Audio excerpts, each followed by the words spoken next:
I'm Eric Lacoste. I'm an SEO expert. I've been doing SEO for about 5 years.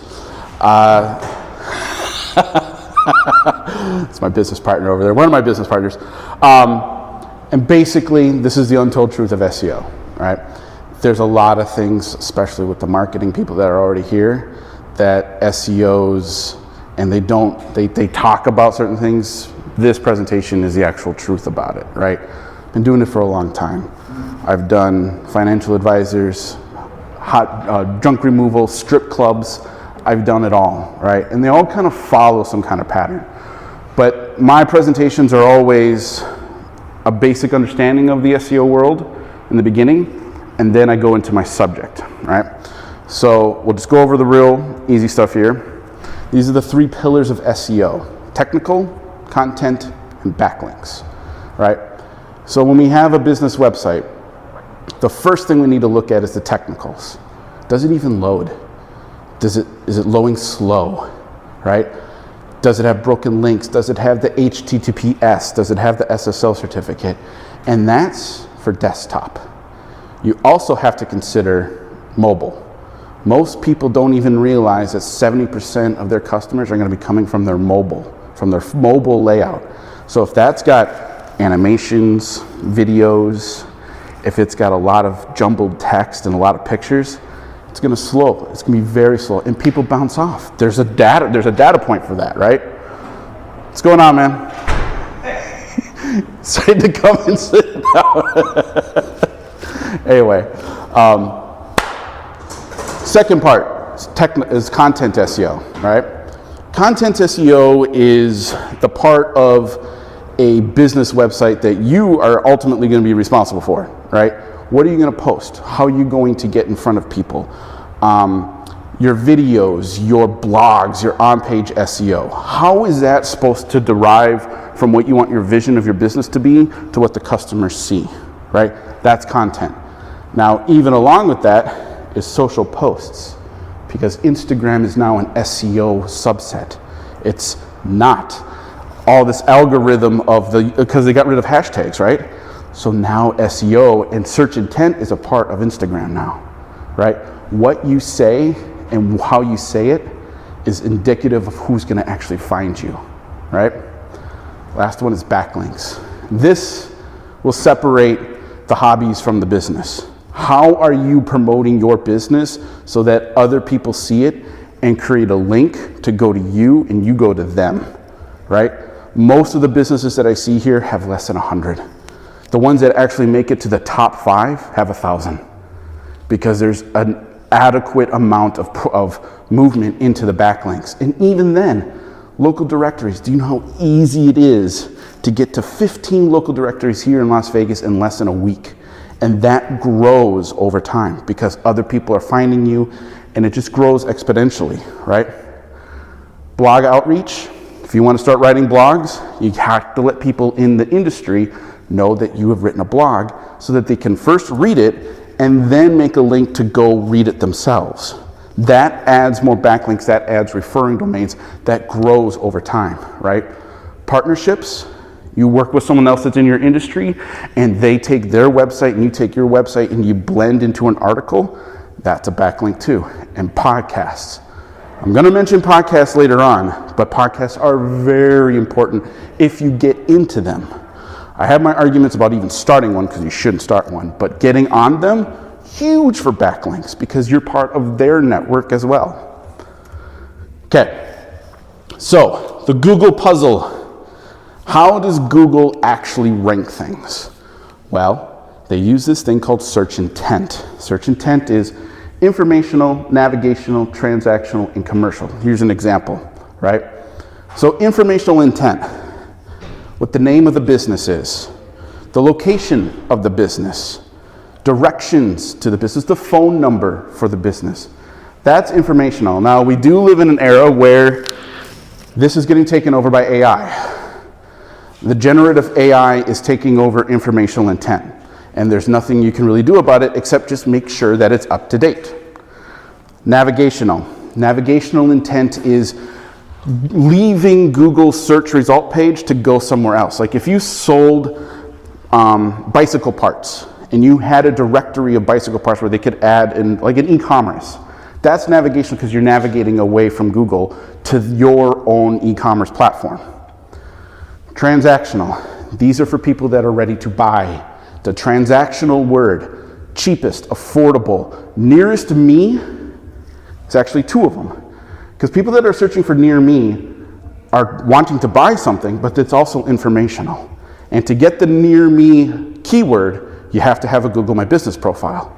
You could get away with a Yelp, but Yelp is not on Google. It's a web page. Google is on a search engine. Two completely different things. And commercial intent is where you get to compare your business to someone else. How are you doing things better? 3 best bicycle shops in Henderson. Now, you could put yourself in there as one of the top 3, and therefore you're fulfilling commercial intent, right? Or make yourself an honorable mention.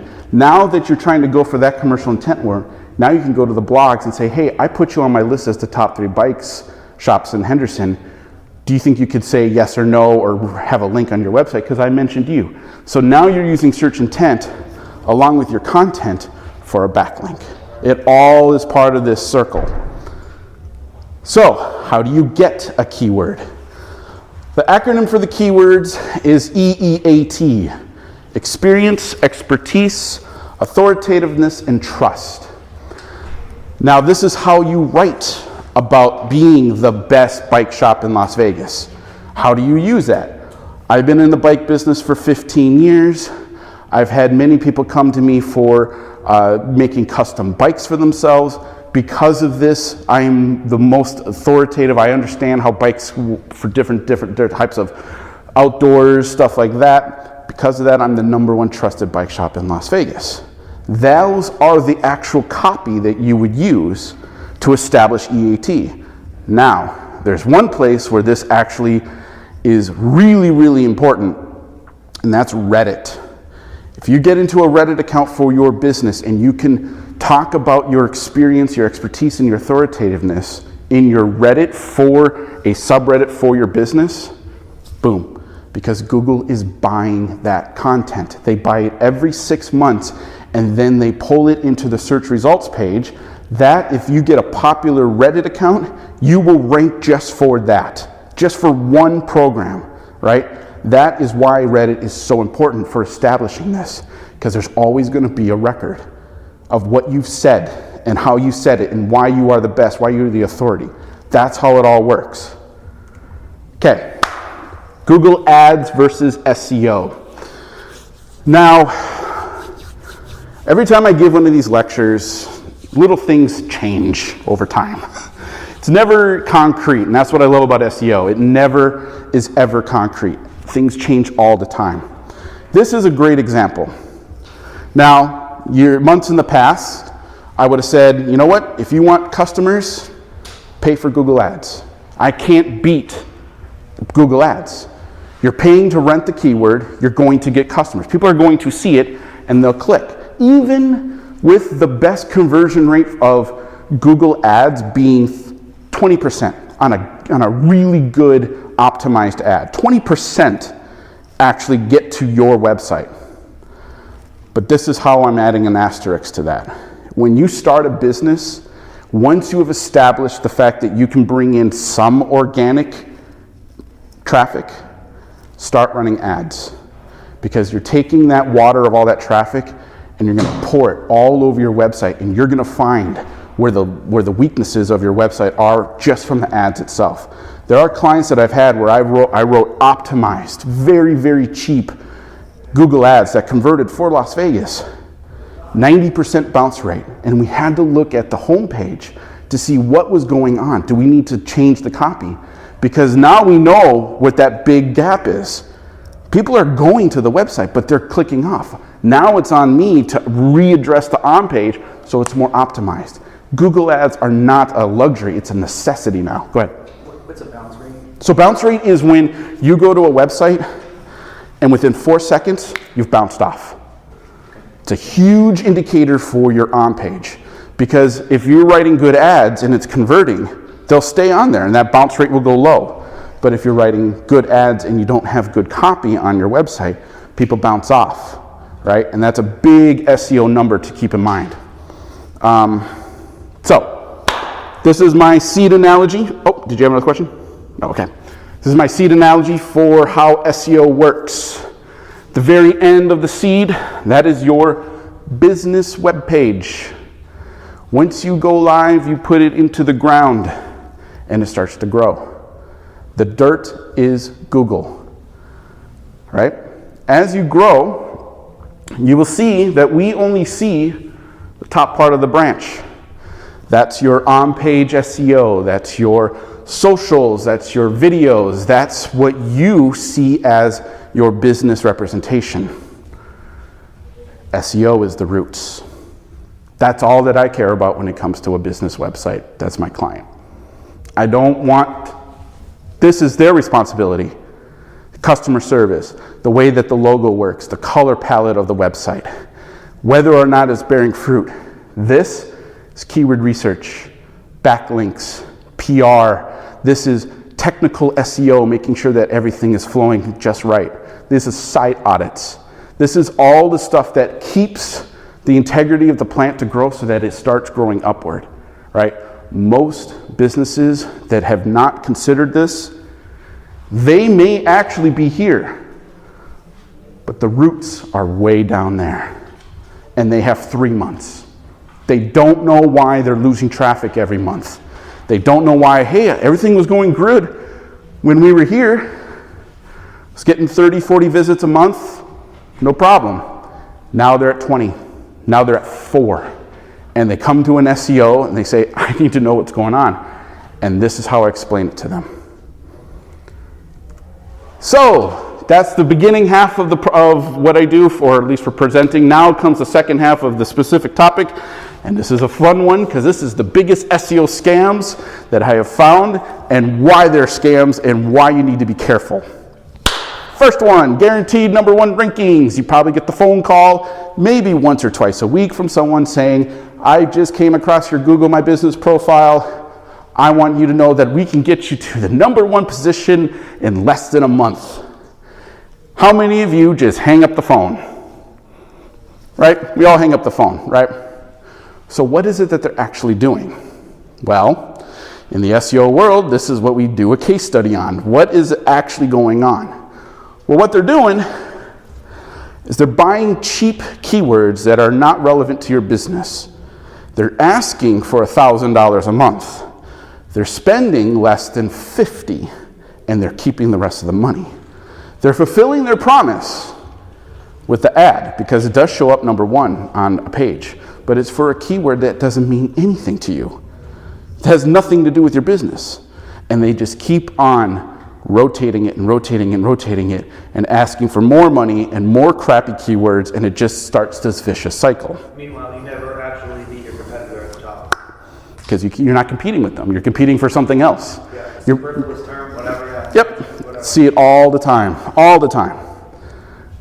Second one, we built you 1,000 backlinks overnight. I see this one a lot. Even those that try to email me about getting backlinks for my own website. This is really a bad spammy thing. So here's what they're doing, right?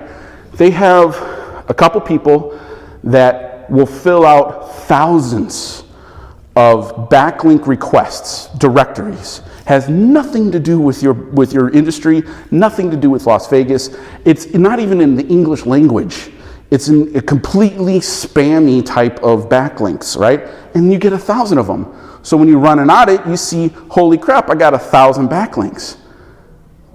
But Google knows this. Google knows these types of businesses that do this, and they will punish you. They will find out, why are you promoting on a directory in Russia when you don't have anything to do with Russia? Once they start going through and you start doing your site audits and the next algorithm update comes, guess who's getting punished? Your website. And in some cases, if you find, or if someone's called the link farm, where instead of the backlinks, they add 1,000 URLs to your website, good luck if you last 30 days. Because Google will find out and they will punish you. And they will just, in some situations, if it's really bad, if you really got taken, your website won't even load. They'll take it off, completely off the grid. And it happens. You got to be very careful when it comes to people trying to sell you thousands of anything. Doesn't work like that. So, next one. We will create AI content that ranks instantly. This is a new one. This is one that probably you heard about today in this place. It happens. AI content will not rank you, period. It is only designed to do mass amount of words, and Google has found out how non-human content is written. Like I said before, to establish your professional EAT for search intent, you have to put yourself out there. You have to write. That's where Reddit comes in. You get to expel who you are and what you do. AI has nothing to do with Reddit, and that is why AI is not going to last very long when it comes to writing content. You got to write it for yourself, right? And I see this all the time. When AI was first coming out, everyone thought it was great. Oh, I can just do 50 blog posts a week. Well, you want to know how it's not working? You're not getting any visits. No one's coming to your website if you're doing that much work, if you're having AI to do all that work for you. Do it yourself. You can use AI to give you the topics. There's nothing wrong with titles. You can have AI help you with the titles, but don't let it do the whole writing for you, because you will notice it won't rank. And the whole point of having a blog or writing blogs for your business is so that people can find you. And if they're using the same language as anyone else that's using ChatGPT, you won't stand out. You'll be just like everybody else. And you need, in a business, you need to keep thinking of what can I do to talk about this? What can I do to talk about that? You have to stay fresh. AI is not going to help you with that, right? Next one. Same thing as before, the thousands of backlinks overnight. Same thing if you actually pay anyone from a cold email that says, hey, I can get you 1,000 backlinks overnight. It's only $300. Put it in the spam folder and don't even look at it, because it's going to hurt you eventually, right? It's just not, you want to earn this, right? Like I said with the seed, you can't just buy the fertilizer, put it on top of the plant, and it becomes a budding plant overnight. It doesn't work like that. You have to give it time. It has to grow organically, right? Now, the next slide is the digital marketing red flags. Starting a podcast helps my SEO. No, it doesn't. How can you rank for an audio? Audio isn't crawlable. You can't type into Google, find me an audio that has this word in it, and hit it. It's going to send you to YouTube. It's going to send you to Spotify. It's not going to, Google doesn't rank audio, right? It also doesn't give you any keywords. Podcast is another plant that you're planting in your garden. It doesn't make sense if you're trying to grow a business that you would start another one, right? Now, getting on podcasts, absolutely necessary. If you want to establish a real EEAT, real search intent, get on as many podcasts as you can possibly get on, because you are giving them your information, they're giving you back their traffic and their backlink, right? The last one, the infamous Linktree. Linktree is a joke. I see it all the time on other digital marketers' bios for Instagram. And you know what? Any SEO that says that Instagram is a relative channel, you gotta laugh at them, because it isn't. SEOs don't look at Instagram with anything other than awareness. You can't rank for anything on Instagram. You're lucky if you get something that's posted on a discovery page when someone looks up something, right? Linktree gets in the way of one of the most fundamental elements of SEO, and that's the referral code. If you post something on Instagram and you put a link to your website on it, and it's well thought out, you are establishing EAT with your posts, right? A video, a reel, and you have your link below and they click on that, that's a credit to you for a referral. They came from Instagram to your website. But if you have a Linktree there, who's getting credit for it? Linktree, not you. Linktree's getting it, right? Go ahead. So would your recommendation be to if you are going to use Instagram, where you're going to want to have a roll-up selection of the things that you include, since you can't link per post, right? That you create a Linktree type page directory on your own site. That's the way to get around it. You create a landing page on your own website and use that as the referring on your bio. Take Linktree out of it.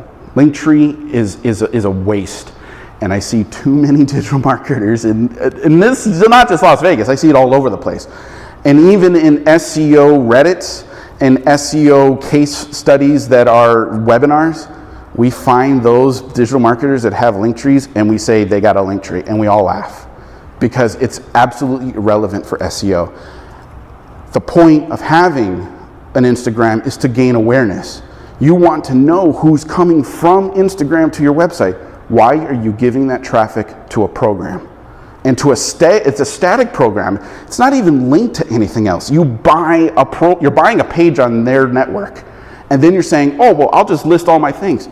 Just build a web page on your own web page that does the same thing, and link it to that. At least you'll get the referral code and you'll get the internal structure, right? If they click onto the things, your videos, your blogs, your bio, don't give it to Linktree. It just doesn't make any sense. And you're wasting time and you're wasting your money for Linktree. But again, because it's popular, everyone has it, especially digital marketers. But anyway, that is it. Do we have any questions whatsoever? I know I kind of breezed through this one, but yes. So the value of putting your website in the bio, the Instagram bio, is that you know that it came from your Instagram account? Yep.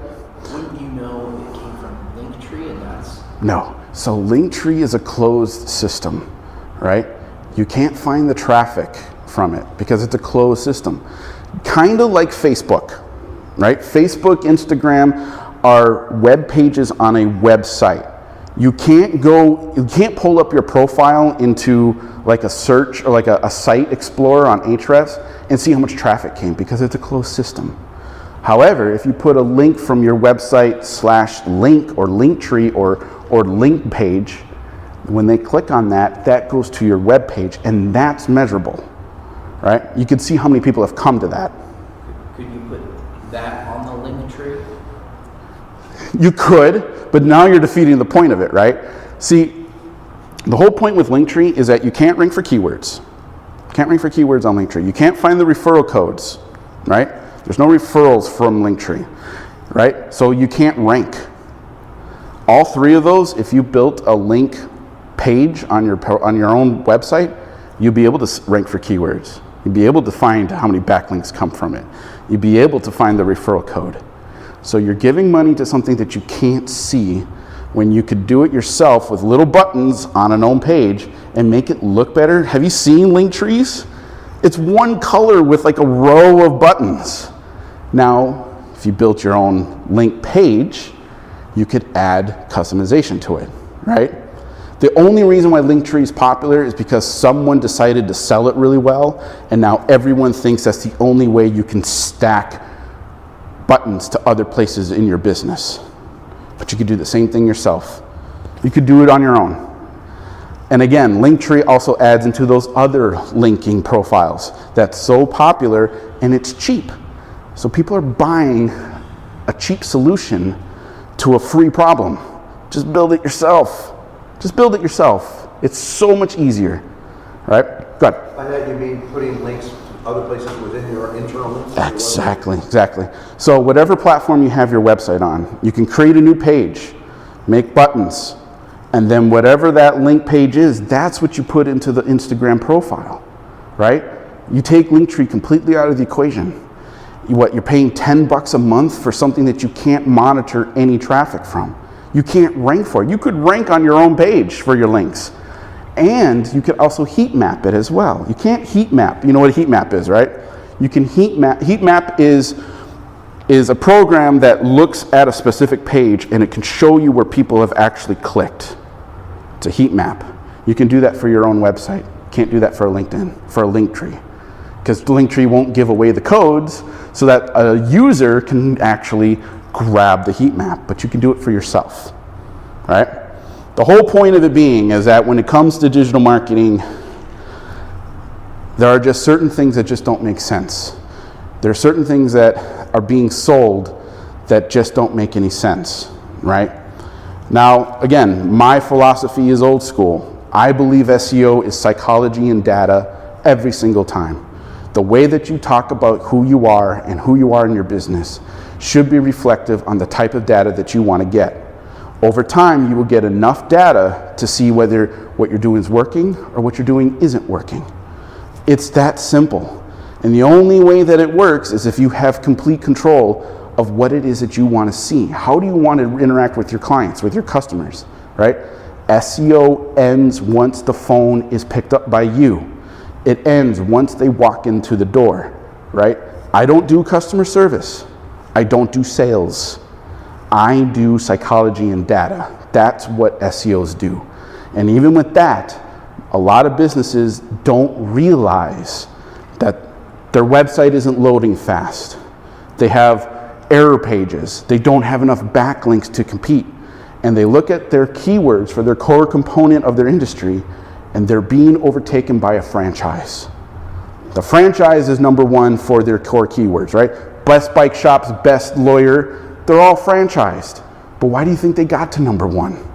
Because they've worked on all the elements of SEO. They have thousands of backlinks. They have thousands of referrals, thousands of keywords, because they've used SEO to get to that point.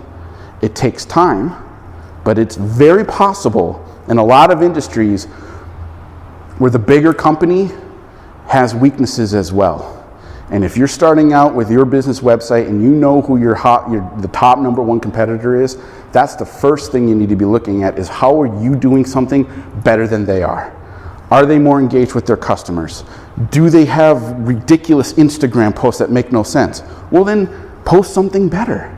And more importantly, don't rely on posting to get you customers. Blogging is way better than any type of social media out there because you can rank for the keywords. You get to express who you are, right? You get to set all those search intent words on a blog that will engage with someone that wants to know the answer. And then you talk about it on Reddit, right? You establish yourself as an authority on Reddit.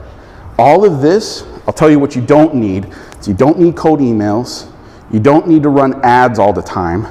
You don't need to worry about whether that post or whatever is going to work because you just write a blog.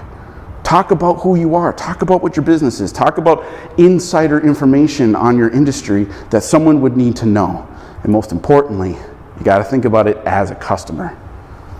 Businesses that have the ability to take their own ego out of what they're trying to make from their perception of the business and look at it at the perspective of a customer, they will write content for their customer, not for themselves.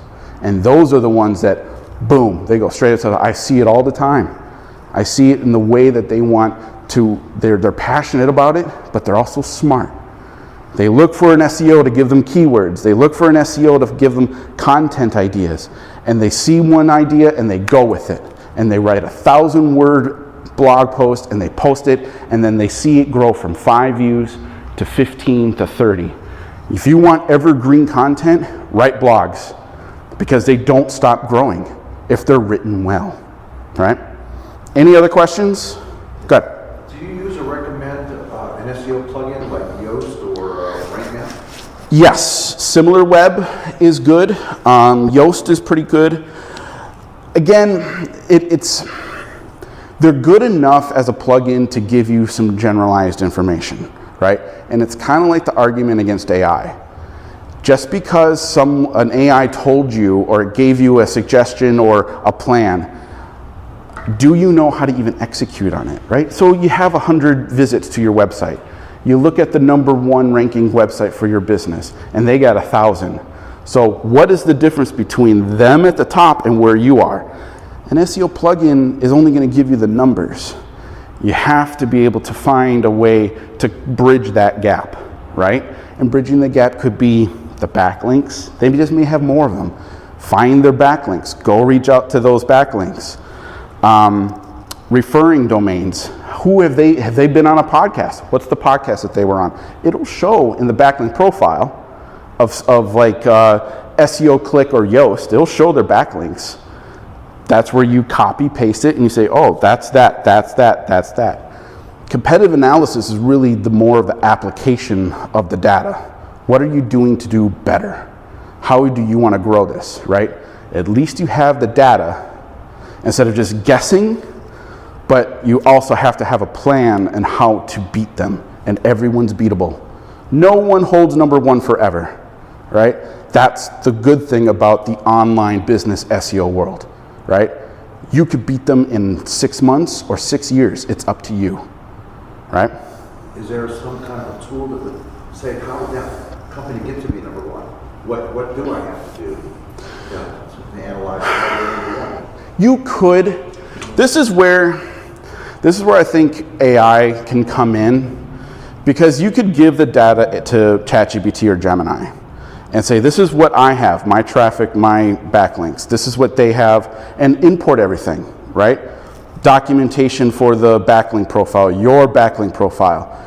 It may not give you the best answer, but it'll give you a plan, right? And again, this is AI. All it is doing is satisfying your needs, right? You got to have a plan if you see that they have 1,000 backlinks and you have 10, right? That's where you got to roll up the sleeves or hire an SEO to go through and put you in for those things, right? That's where AI is kind of falling behind. The AI agents are not there yet to do this for you. But when they do, they're going to charge a lot of money, right? It's just the way that it is. AI operators and AI agents are expensive. That's because it's doing it actually for you, right? Again, you got to look at your competition as the first person to cross the line of the race, right? How far are you behind, and what do you need to do to pass up one more person every month? Now, if you put yourself per day, that you're going to stress yourself out, but a monthly goal of getting 10 more backlinks, you'd be surprised. 60 backlinks in 6 months. That's incredible. And it's very possible to do. But at least you knowing that backlinks could eventually just be the one thing that's keeping you on page 4 as opposed to page 1. For a lot of businesses, that's it. It's just backlinks, right? The more that you put yourself into, the more that directories, Chamber of Commerce, Las Vegas, whatever your industry is, there's industry directories, especially if it's law. There's law directory. There's 75 of them that I found just for Las Vegas lawyers, right? But they know this, and that's why they charge for it, because they know that their directory holds a lot of weight. So when you put yourself into that directory, now you have what's called internal linking from that directory to you, right? So if someone's looking for a lawyer, they scroll down that list and they hit that button. You get the referral, but you also get a lot of their equity as well. And that spills into your rank, right? So another thing to look at it is there's a thing called domain rating, right? Domain rating is a cumulative number of the strength of your homepage, your keywords, your backlinks, your referring domains, and that's it, right? It's out of 100, right? It's a ranking score. Google does this per search results. Whenever you type in something, the highest domain rating websites that fulfill search intent, they get put at the top.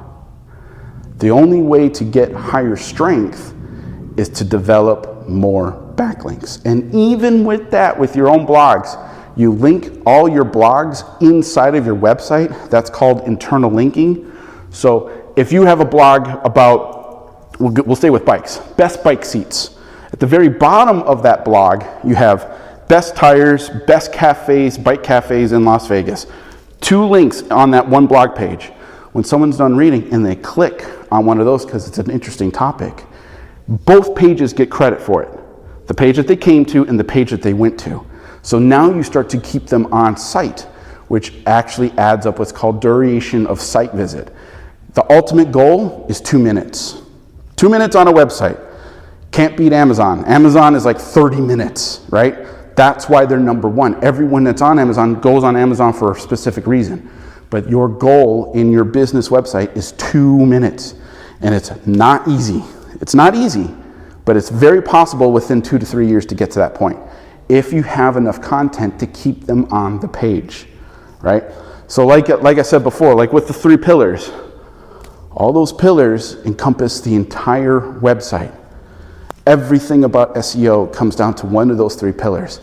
If one of them is weak, then it doesn't really help the strength of the overall website. If one of them is really strong, it could actually help the others, right? But the whole point of those pillars is technical is the current state of the website. Content is how you get people to come to you. Backlinks is how you grow the website, right? That's all that it is. It's an ecosystem. And again, I see this in audits all the time, and it's just that people don't know this. They don't know it. They're like, oh my God, I finally realized why I only have 5 backlinks. Cool, double the number. Get to 10 by the end of the month. And you will be surprised. That could be 3 more visits to your website. That could be 1 more phone call per month. And it's something as easy as just putting yourself into directories and then writing blog posts and finding out who would want to know that information about you, and then sending them an email telling them that you wrote a blog, right? That's it. But it takes so much time. Now, is AI going to take over this? Eventually, but it's not going to be as good. They're still figuring out how, because a lot of this stuff is done with the APIs of certain programs, Ahrefs, Moz, SEMrush, and that costs a lot of money to get access to that data. But once that starts getting cheaper and AI can come in and say, I want to rank number 1 for this keyword, how much do you think that's going to cost? It's going to cost you $5,000 through AI, but it will do it eventually. But the thing is, the problem also with AI is that it wants to give you the results fast. With what I just showed you guys, it takes time. Things change, industries change, directories change, the flow of content changes. That's why knowing this and keeping a cognitive eye about it allows you to circumvent the changes as they come, right? And it's a long-term game, right?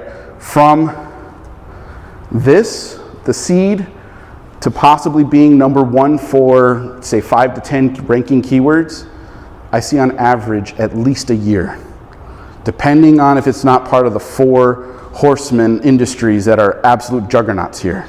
Lawyers, real estate, hotels, and health. If you're in any one of those 4, you can add a 0 because it's just that competitive. The number 1 search keyword in Las Vegas is hotels in Las Vegas. 12.5 million searches a month just for that one keyword.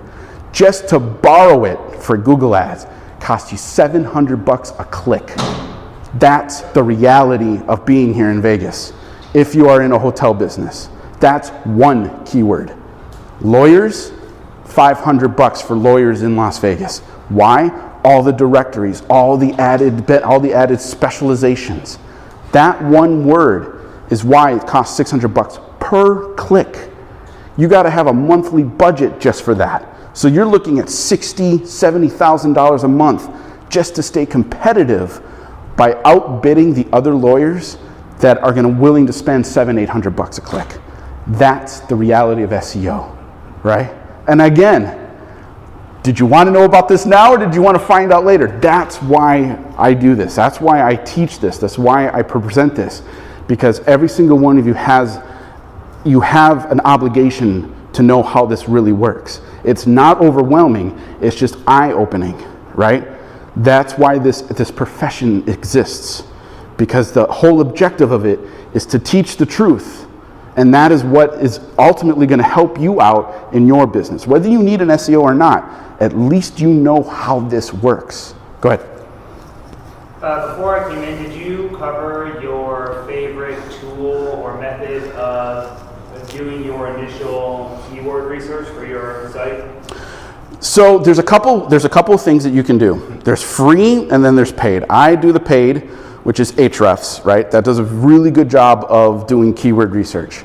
But there is something that you could do on your own. What's the cost for Ahrefs? $129 a month.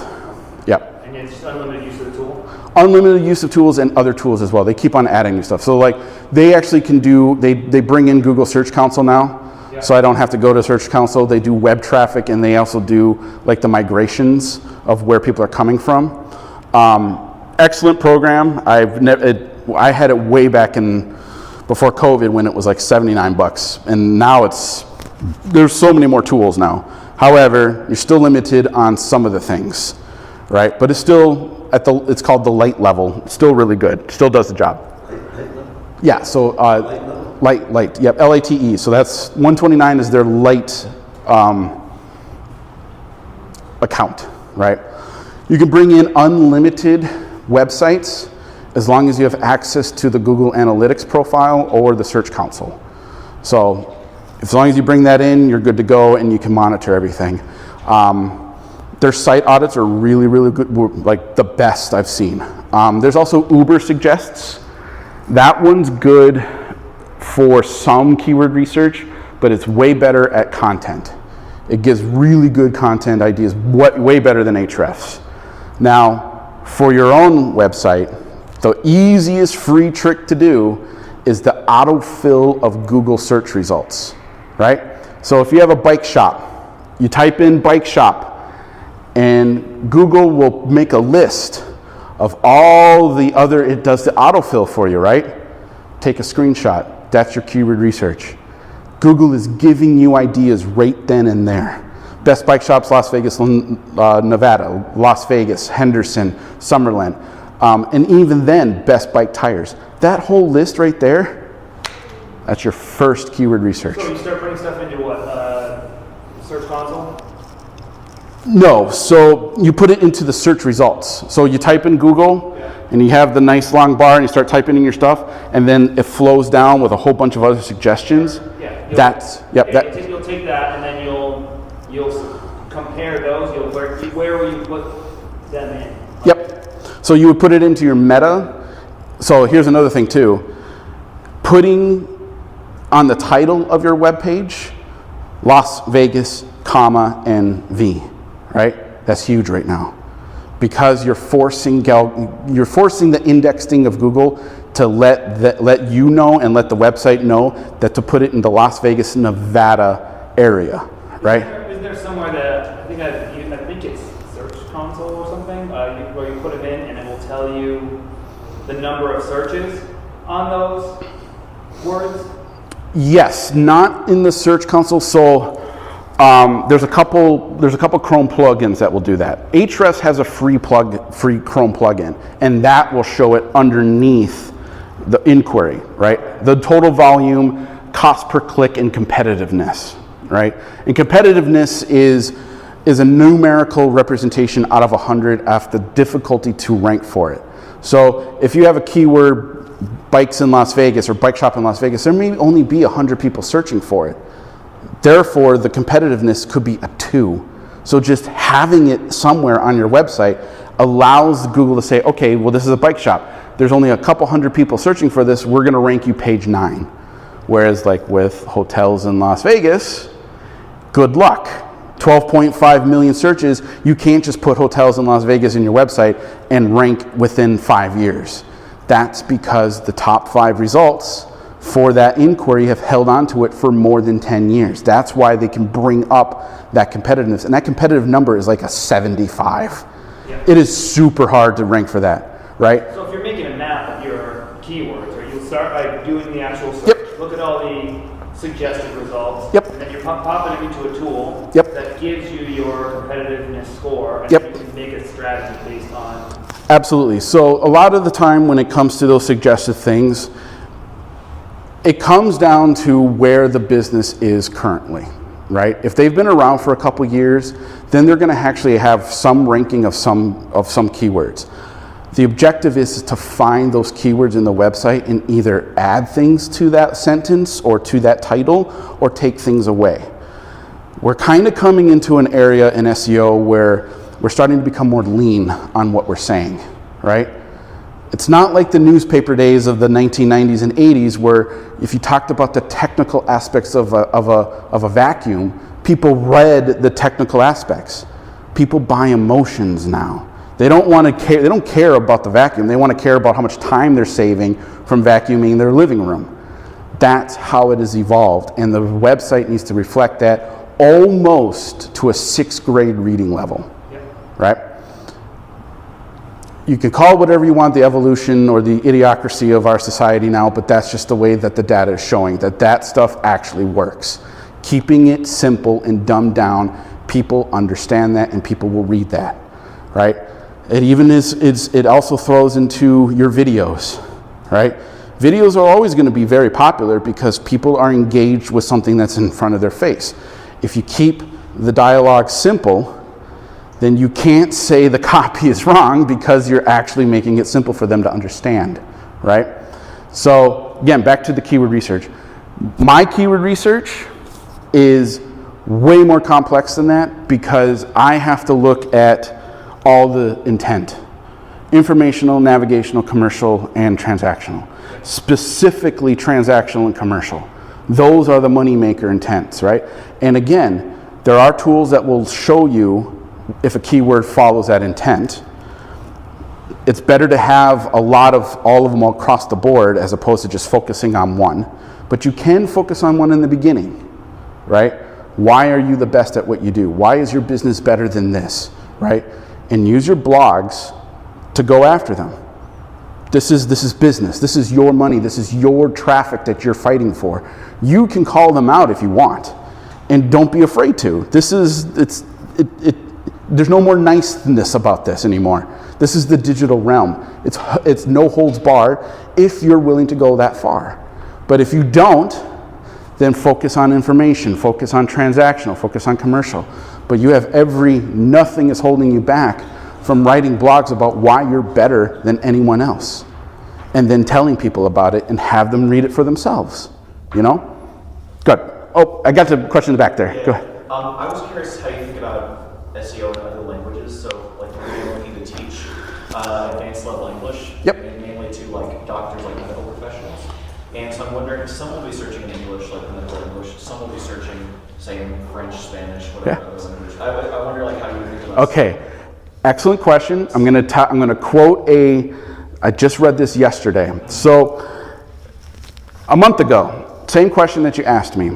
You can put into your website a .fr or .espanol, ESP, .Russian, R, whatever, and you could rewrite what's called the hreflang title and put the whole website into that foreign language, and it would rank. That's Google's requirement. But literally less than a week ago, Google said that doesn't matter anymore, right? So if you have a French page, it still goes to Google at the end of the day. There's no more caveats to it, right? So what does that mean? You better use ChatGPT to do all the translations for you if you know the language, if you don't know the language, or if you know that you're going to be doing business in Mexico. Obviously, write it to the extent of your fluency, but always keep in mind that Google is literally saying, the gloves are off when it comes to languages. Put it in any language we want. It still goes to the same place, right? Now, again, now we're talking to the technicals, making sure that at the top right of the web page, if you have French, Russian, Espanol, whenever you click on those, that it actually loads well. Now we're going into technical SEO. Then you're going into content because now you have to write the content for that. However, as of right now, there is nothing holding you back with that. There used to be one step because you had to register the foreign language in the href or the H language ref on Google Search Console, but that's gone. And like sometimes, people have where it auto translates now, right, with Google. Does that, like, say for example, could I write an article in English and then someone, I guess if someone searches in Spanish, like best English tutor or whatever, would that still show up, or would I need to actually write that in Spanish? So what you would do is, it's always better to put it in the foreign language. However, there's a thing called schema markup, all right? That's a JavaScript on the back end that will let Google know that it's in a foreign language. And that is what Google indexes it as. So to answer your question, you don't have to have it in the language. You can have the translate function work. But if you know that you have issues with translation with Google, like most people do, just write a new page for yourself, right? And then do the schema markup on the back end. Do you have a question? Yes. I'm used to seeing when you do a SERPs, I guess they call it the SERPs, it would come up, it would have a list of businesses. But lately, I've been seeing places come up. Is there something that triggers places to come up as opposed to just seeing a regular list of search results? So, so if you put in, can you give me an example? Because there's a couple things that happened in the last few months when it comes to the results page. One example is a friend of mine, he does remodeling for clubs. And he says, oh, there's a new club in town. So I typed in Players Strip Club, Las Vegas. It's converting to a new thing, and they're going to do the lights and remodeling. And then what popped up was one of their competitors, but it popped up in places. It showed not only, they typed in their name, but it was their competitor that popped up in places. And that was next to the map, right? Yeah. All right, so that's called So it showed the map. Yep. And they were the very first thing that Yep. came up. And then the actual company they were searching for came up after that. Right. So that's what's called the map pack, right? So if it's a remodeled business or a new club, they probably haven't been approved by Google My Business for the change of the profile, right?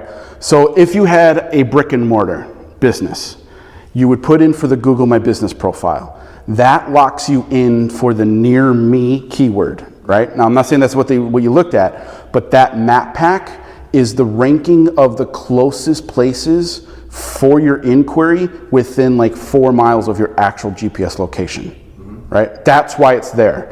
However, if that business that you're talking about gets reviews, gets a higher domain rating, right? They've actually built up the website, that will start to come up because it's more powerful. Also, if you went to a place near that new club and re-put into your phone, it would show up higher, right? So that map pack is completely based on the number of reviews for the business that has a business profile, the proximity to your actual GPS location, and then it always changes no matter where you go, right? You could go 3 blocks in the other direction, do it again, and it's a completely different list, right? So, And does using the VPN change that? No, I don't think so. I mean, the only thing that would change it is if you go down to the very bottom of the search results page, the change location, and you changed like to Henderson or Summerlin or Mesquite, Nevada. That's how you would change the complete layout, because now that actual location has its own rankings, right?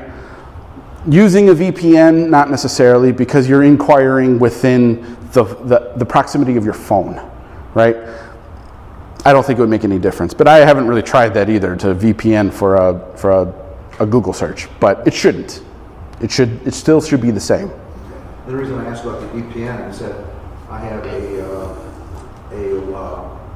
med spa in Atlanta, and they were saying, "Oh, my competitors are doing Google ads." Well, when I was searching here in Las Vegas, I didn't see any Google ads, but they're saying, "Oh, we see like 5 other people." There's a big deal about searching for a place way outside of Las Vegas, because it's saying, Google is still saying, why are you searching for that here? We're just going to give you a generalized list for the result page, for the results page, right? Just a generalized list. Now, if you were in Atlanta or wherever you're at and did that, then it would give you more specifics, right? Because they got to consider, well, you're 2 miles away from this spa, but you're 6 miles away from this spa. This spa over here has 20 reviews. This one has 3. Well, we're going to show you this one because this one fulfills your intent better. It's got 30 reviews or so. You might want to go there because a lot of people have wanted to go there. That's a thing too. Reviews for Google My Business profile is huge. It's what separates a lot of those that they're busy, but they're not showing that they're busy. The Google My Business profile shows that you're busy, and those ratings are huge. 5 stars is great, but 4.8 stars is better. Here's why. People read the bad reviews. We all do it. When we are on Amazon and we see that there's 4 or 5 people that gave it 2 stars, what do you think we're going to do? We're going to scroll down and read those 2 stars. Every single one of us does this. So at that point, knowing that, logically, it's how you answer bad reviews. That's what people keep coming back to. Do not argue on your Google review replies. Always keep it generic. We're working on our processes. We appreciate you letting us know that this didn't work out. Whatever you have to say to smooth it over, Because people, and you would be the same way, wouldn't you? If you read a 2-star review and the product manufacturer is like, well, you know, it was your fault that you ordered at 11:59 p.m. and, you know, it was, you know, wasn't our fault that the delivery didn't come on time, and, you know, you live in a really weird area of this city and, you know, it took forever. Would you buy it? No. Again, we're customers too. So again, that's where perception of who you are and the perspective of your customer, that's a huge difference in the business world when it comes online. It is even a bigger difference when you're face to face with a client or a customer, right? You do the same thing. You want to keep them happy. Same thing happens on the internet as well. People read it. More people read that than anything else. So 4.8 is really, really where you want to be. You want to have a bad review. You just do. You don't want to do it purposely, but you know that it's going to come. The more that you get more customers, it's how you handle it. I had a conversation with a client. They bought 50,000 likes and followers on Facebook. And they had 5 Google reviews. And I said, I think the Google reviews have a lot more precedence. Way more. You're absolutely right. Absolutely right. Yeah. And at a certain point, I've seen people try to sell Google reviews, Google business profile reviews. Good luck if you last 3 months. Google finds out, Google takes them away, and Google, in the most extreme circumstances, will shut your account down, and you will never be able to get one. You could appeal for the next 4 months, and it's just not going to happen, right? You can't play with that. We all live in Google's world anyway, so we're just playing by their rules. But anyway, that's the point, is that when the bad reviews comes, that's a good thing. You get to put on that political hat and play the game, the business game with this person, and say, you know what, we're working on this. You know, because that is what you would want to see for a bad review on something you want to work with or someone you want to buy from. Works both ways. The reciprocal nature is just the way that it is right now, right? Any other questions? Just one quick Yes. If you make a YouTube video, does Google include the transcript of that in their searches since they own YouTube? Like, how does that integrate with SEO? So, no, they don't. You have to submit it. Right? So when you load up a video, you can, at the very end, it'll say, do you have a transcript PDF or transcript documentation? Transcripts is kind of a weird gray area when it comes to content.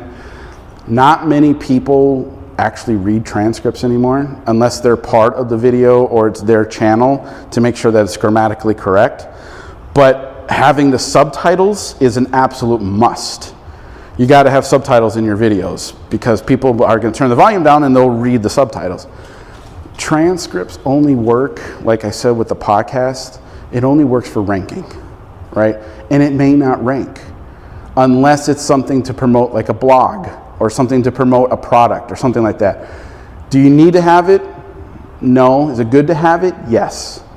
I personally don't do transcripts for my own channel just because that's what the subtitles are for.